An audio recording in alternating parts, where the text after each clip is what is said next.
This sequel is like Ninth House, but on crack. I simply cannot go on because I love them so much. It's just so... It's academic rows done exactly right. Hi everyone, and welcome to my first ever reading wrap up that I think I've ever done. At the end of every month I'm like, oh, I should film a wrap up, and then for whatever reason it doesn't happen. But it's a new year, it's a new me, and therefore I welcome you to a monthly reading wrap up. My reading year has started off quite well. I don't know if any of you have watched my recent reading vlog, which I will link up here if you want to watch it. I told you guys that I'd read 2 5-star reads back to back. I'm very excited to share that with you, along with the other books I read this month. I will say I'm filming this on February 1st, so one of the books that I will talk about I did technically finish today, but I was reading like the final 50 pages of the book, so I'm going to count the book in my January wrap up as a whole, which means I did in fact manage to read 9 books in January. How I've done that, I don't know, but I did somehow. The first book that I finished this year was actually one that I'd started over Christmas at home, that I finished in January, and that's Ninth House by Lee Bardugo. Well, I'd read Ninth House the first time when it came out in 2019, and because Hellbent, the sequel to Ninth House, came out in January and I wanted to be ready to dive straight into that book when it came out, I figured I would have to reread Ninth House because I remembered about 1/10 of what happened in Ninth House. Honestly, I think I enjoyed the book more the second time around. I think the first time I read it I gave it 4 stars, and then now I gave it 4.5 stars. I honestly think Lee Bardugo is one of the best writers and one of my favourite authors of all time. I think her writing has come really far from, like, if you read Shadow and Bone and then you now read like Ninth House and her newer books. Obviously, comparing Shadow and Bone to Ninth House, it's kind of like comparing that rabbit to a stone. Like, it's uncomparable because it might be the same artist, but it's a different art piece altogether. You get what I mean anyway. Ninth House is a dark academia book about Alex Stern, who's our main character, and she dropped out of school quite early on in her life, and had some drug dealer boyfriend and got mixed in with the wrong crowd from very early on in her life, and at the age of 20, I believe, she gets a new chance as she's laying in hospital as the sole survivor of a triple homicide case, and her new chance is basically that she's getting a full ride scholarship to go to Yale to be a part of the Ninth House, which is Leith, to kind of make sure that the other 8 houses at Yale, the secret societies, kind of don't do things that they shouldn't be doing, and kind of keeping them in check. There's a lot of magical, paranormal things going on at Yale, more than you might think, and so we then meet Darlington and Dawes and many other characters, and yeah, it's honestly such a great dark academia book, and I really like Alex's story in it, so I would highly recommend. Obviously, because I read Ninth House in order to prepare for the sequel, I then, in January when it came out, picked up Hellbent. I don't want to say too much because obviously I'm not going to spoil anything for you, for those of you who haven't read Ninth House, or for those of you who haven't gotten to Hellbent yet, but this is possibly Lee Bardugo's best book yet. I honestly don't know what Lee Bardugo did to prepare to write this book. We may have waited 3 years and a bit for this sequel, but it was so worth it. I have never been this shocked by a sequel before in my entire life. Lee Bardugo did not play around when she wrote this book. As I said in my reading vlog, I'm convinced that Leigh Bardugo made a deal with the devil before she wrote this book, because this is insane. I want to tell you so much more about this book, but honestly, you just have to read Ninth House and then read Hellbent and experience it yourself. This sequel is like Ninth House but on crack, because Ninth House was great. I did give it 4.5 stars for a reason, but this book, no. You don't understand. You don't understand until you've read the book. It's so incredible. You fall in love with the characters even more. The characters you liked in Ninth House, you'll love in this one. Alex is like one of my all-time favorite characters. Honestly, the stuff that the characters have to go through in this book, traumatizing. But also, did I enjoy being traumatized? Yes. This was an immediate 5-star read for me. Honestly, how Leigh Bardugo is going to top this with the final book, I don't know. But I'm excited to find out. Now, as I said, I did read 2 books back to back that I gave 5 stars. Hellbent was one of them. And the book that I read before Hellbent, that was another 5-star read for me, was Tomorrow and Tomorrow and Tomorrow by Gabrielle 7. The reason why I first wanted to read Tomorrow and Tomorrow and Tomorrow is because, one, Mel from the Bookish Mel has literally shoved this book down my throat for like the past 6 months.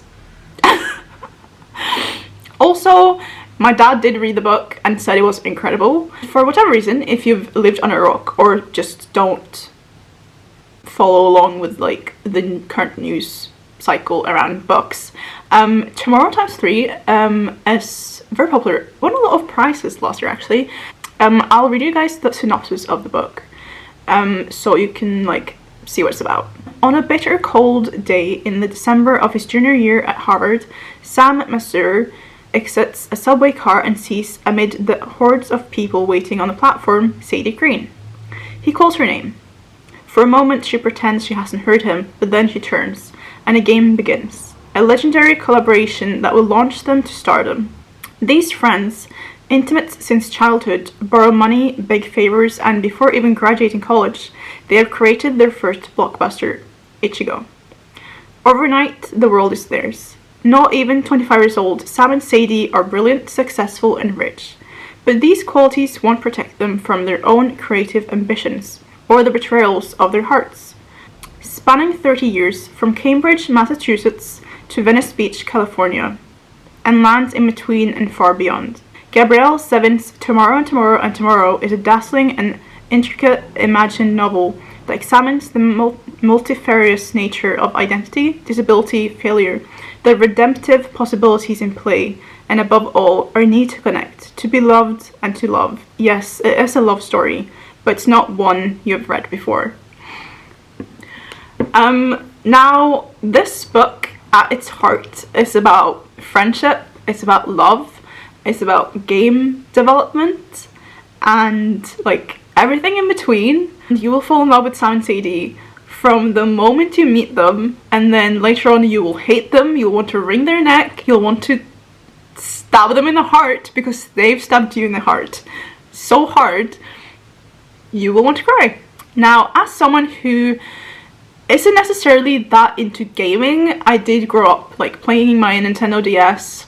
I never had a game console like for my TV. My main like playing gaming thing was on my Nintendo DS. I played a lot of PC games though with my sister, so I do have a love for gaming. I don't have that much of a connection to gaming as a lot of other people, but I still could very much enjoy this book and the different aspects of the gameplay. And as someone who's quite into programming and who's currently into bettering my programming skills, it was very interesting to read about those different aspects on top of the connection that the different characters have. Gabrielle 7 did such an extraordinary thing with this book. The writing style is absolutely incredible.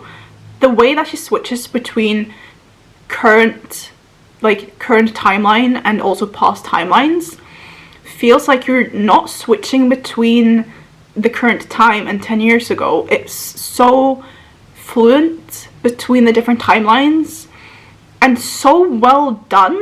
It's like you're there one moment and then in another moment you're somewhere else, but it feels like you haven't made the switch at all. And the different parallels, no, I'm gonna start crying, and this is not a joke. There will come a time when you're reading the book where you want to cry so hard it's not impossible to take your tears back. Now, at the obvious point of the book where some might cry, me included, I did cry. Don't get me wrong, I absolutely cried. But when I finished the book, my first thought was, I need to message Mel, because she has been talking about this book forever and ever and ever. I was going to send Mel a voice note to explain my final thoughts. I did this about 5 minutes after finishing the book, thinking, I'm fine. I literally finished the book like 2 minutes ago, and I wasn't crying when I finished, but now I'm like, thank God. And I started crying when I started this voice note. I was not expecting this. I think when you manage to write a book, that's even more powerful once you've finished the book and can reflect on the past scenes that you've read and kind of put all the plot points together and see kind of beyond the page that you've just read. That is such a powerful book in my head. Honestly, the reason why I just had to give this book an immediate 5 stars.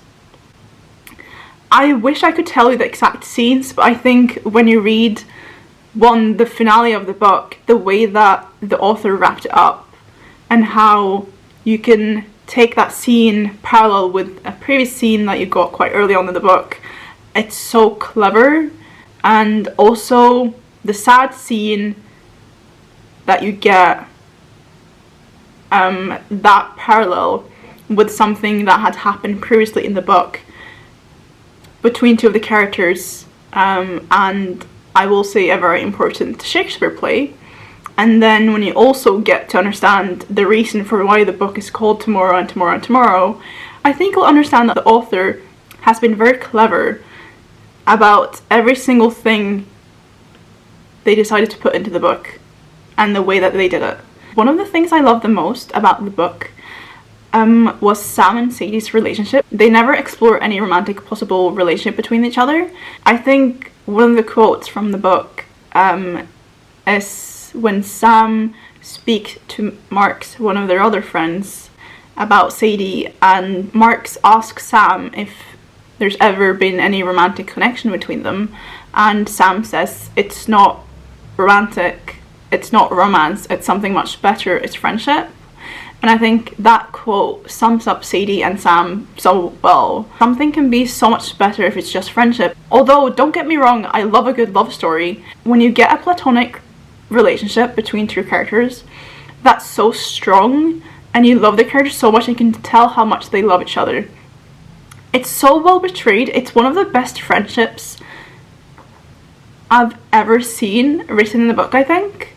Now, this is a completely different story, of course, but it does kind of remind me of Kitai and Rin in the Poppy War and their undeniable love for each other on a platonic level. It's just so...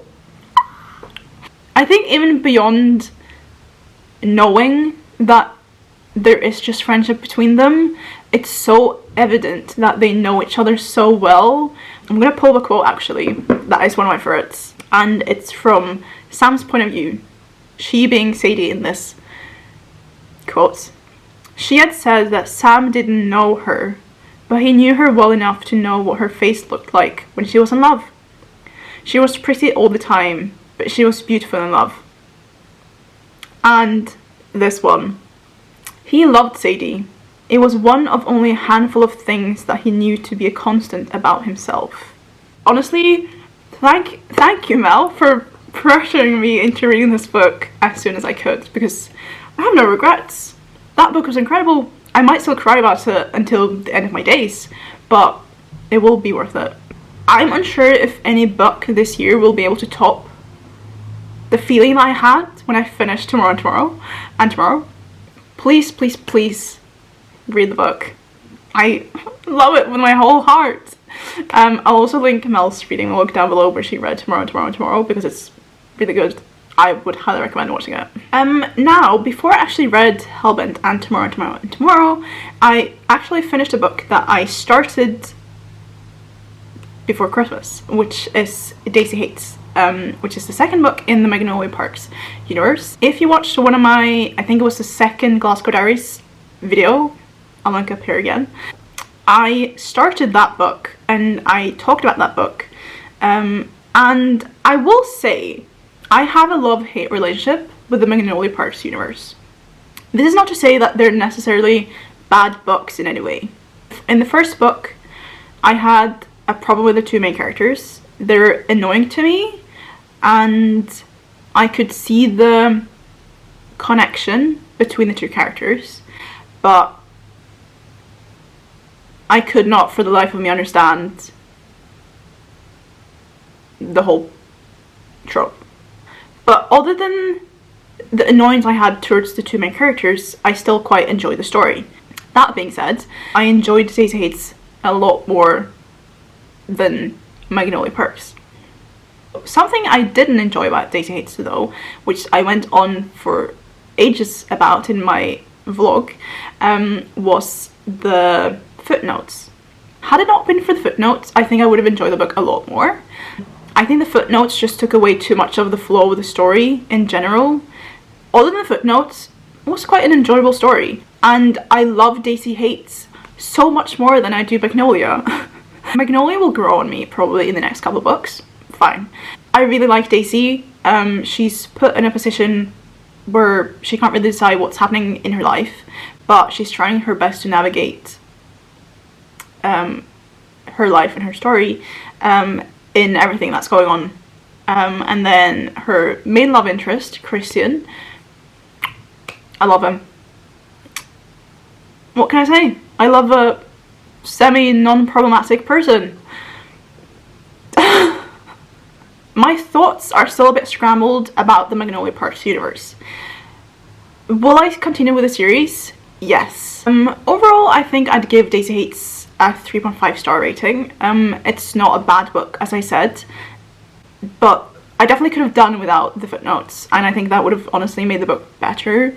She could have just not had Daisy's and the characters' extra thoughts beyond the page. They could have just been written in the plain text, I think. And yeah, I'm kind of excited to see what's going to happen next with Daisy Hates, but I do need to read the second Magnolia Parks book first, and I might hate that book, but it can be fun anyway. I think I kind of love to hate these characters in series anyway, so could be fun. The next book that I read was Love Theoretically, which I have already spoken a bit about in my reading vlog that I did. Let me read you the synopsis.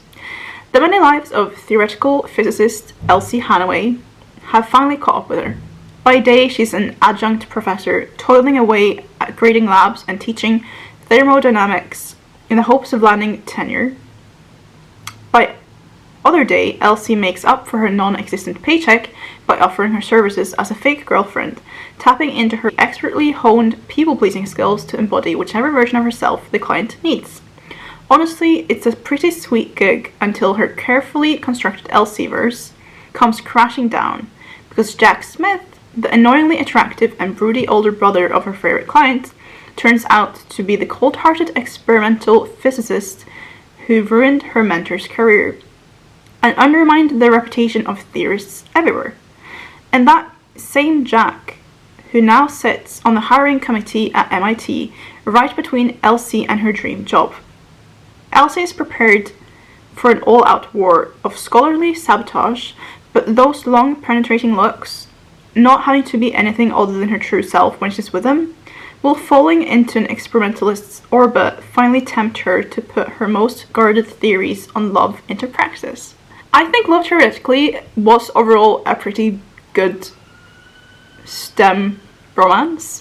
I really liked Elsie and her different personalities and how they finally came together in one person. Jack Smith is a great character as well. He's a really good love interest. Personally, I did enjoy Ali Hazelwood's previous books, but I think this one might be my favourite because it's not that... You're still getting this stereotypical STEM thing that you got in the previous books. Elsie is kind of quirky in a way, I guess, as Ali Hazelwood's previous characters have been, but at the same time you can take her seriously and you understand her problems are very valid in the setting that she's in.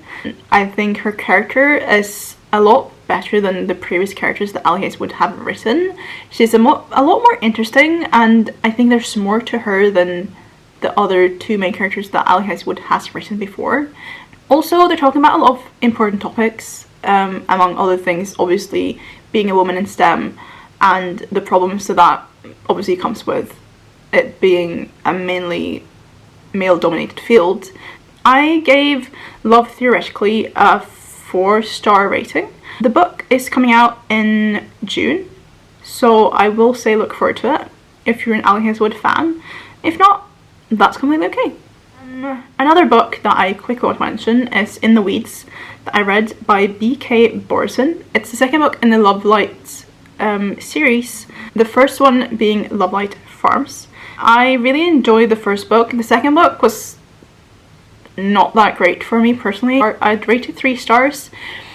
Not the best book I've read, not the worst I've read. Nothing really stood out to me in the book. It was just another romance to me. You might have seen the books online before. I don't know what side of TikTok or Bookstagram you're on. But I'd recommend the first book at least. Luca and Stella are quite cute, but I didn't really much care about the characters in the second book, which is why it took me ages to finish it. I'd read like 75% before Christmas, and then I just finished the final 25% because I wanted to take it off my list and get it over with, to be honest. I'm not sure if I'm going to pick up the third book. I honestly don't think I will, because at this point I'm not that interested or invested anymore. But if you have read the series and you have also read the third book, please let me know if you think it's worthwhile. At the moment, as I said, I'm not that invested in the characters at all, so I don't think I'll be continuing unless someone that I know and whose opinion I trust tells me otherwise. Now, another book that I read that I also spoke about in my reading vlog, so please do check it out, is People Meet on Vacation by Emily Henry. I'm not gonna go deep dive into talking about this book. I will sell this as When Harry Met Sally, but they go on holiday every year instead of just meeting at random places. Alex and Poppy are great characters, don't get me wrong. Based on how much I love book lovers and beach read, this book, I wouldn't say let me down, but I had higher expectations for it. You'll see in my reading log, if you want to watch that, more in-depth thoughts about the book. But I would give this book a 4-star rating anyway. There was just something missing about it, and then you've got like the repetitiveness of some of the chapters that I didn't enjoy that much. I think if you really like Friends to Lovers, you should definitely pick up this book. I know it's a really like summery romance, but I think if you read this over summertime, you'll probably get a better experience out of it, I guess, if you're the kind of reader who reads stuff at the appropriate time that you should read a summer romance.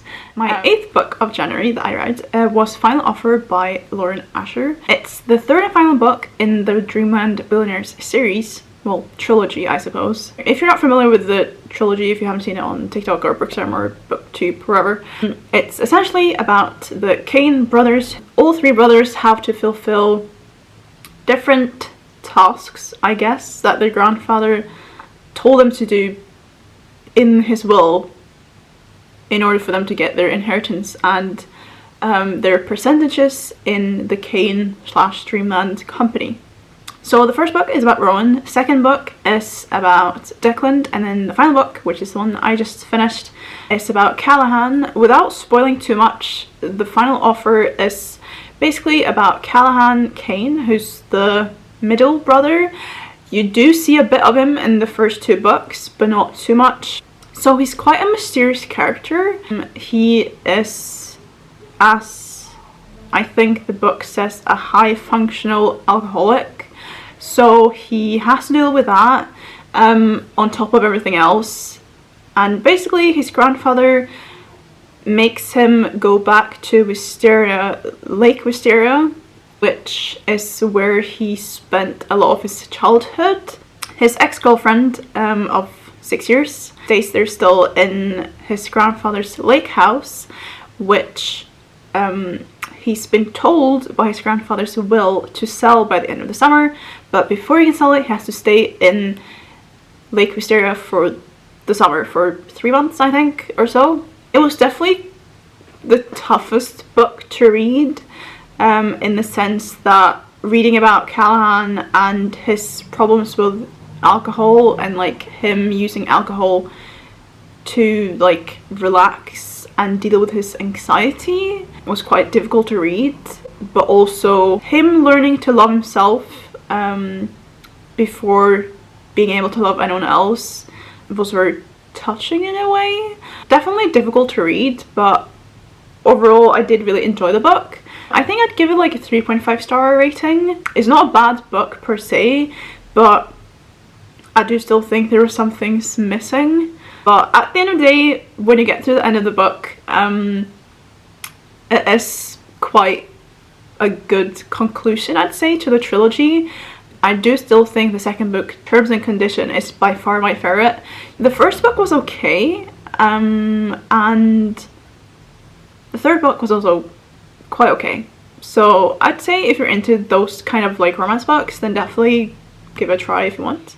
Now, the final book that I wanted to talk about, which I literally just finished this morning, so it's kind of cheating to add this into my January reads, but I did technically read like 95% of the book in January. And that is If You Could See the Sun by Anne Liang. This book is the perfect academic rivals book you've ever read in your life. Please, by all means, try to find a better book to like show off that kind of trope. It's academic rivals done exactly right. Now, if you for whatever reason haven't seen If You Could See the Sun anywhere on bookshelves or anywhere else, this is what it's about. Alice Sun, the main character, has always felt invisible at her elite Beijing international boarding school, where she's the only scholarship student in a sea of uber wealthy classmates. But she has a plan.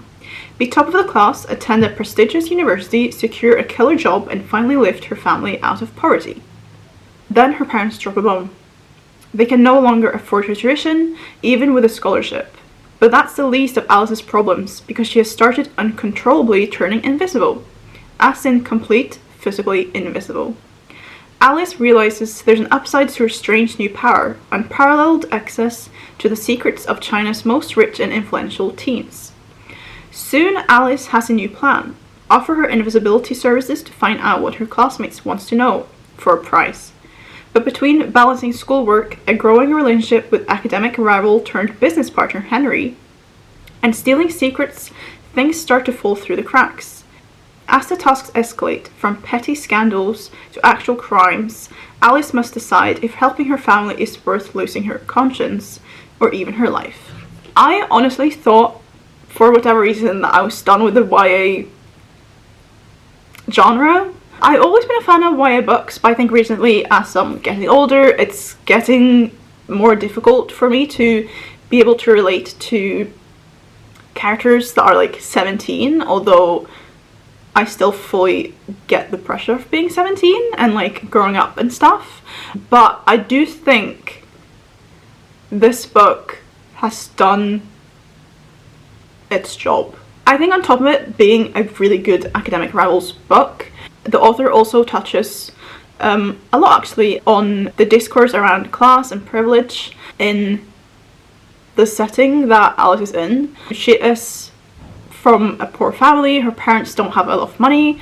The money that her parents do earn, they spend on Alice being able to get the education that she wants and for her to eventually have a better life than they did. But the other classmates that Alice have at the boarding school are all their parents are rich billionaires, millionaires, owners of companies, startups, and all those kind of things. So there's an obvious class difference. Whilst Alice is possibly the best student at her school, she still has a disadvantage because she feels like she has to work so much better than everyone else, and she puts so much pressure on herself at being the best. I think a lot of people can probably relate to Alice, even if it's just for her pressure to feel like she needs to succeed in everything that she does. As someone who probably all through school and at least until the end of high school, academics was my whole personality, I can definitely relate to Alice and feeling the pressure of doing the best that she could. So definitely that academic validation that you get just from a teacher having you as your favorite student or getting an A on a test. I think especially there is one bit of the book where she is kind of all caught up in this new power that she has with invisibility and like what she does with it without spoiling. She forgets that she has a test and she hasn't prepared for it, and although the teacher tells her that even on a bad day, unprepared, she will probably still get a really good grade, being a B+, I think she says. Like, for anyone else, a B+ is a really good grade, but for Alice, it's not good enough. I think it's a really relatable book. It's a really, really, really good book. If you just want to read about academic rebels, fair, this book will give it to you. If you also want to read on the discourse of class and privilege, this is also a great book to pick up. So I think overall, I'd give it 4.5 star rating. It is possibly one of my new favourite YA books that I've read in a really, really long time. And I'm looking forward to the author's next book that's coming out this year. So yes, that was my January wrap up. I hope you guys enjoyed. Please do let me know if you've read any of these books and what you thought of them. I hope February is a great reading month for you guys. Until next time, happy reading!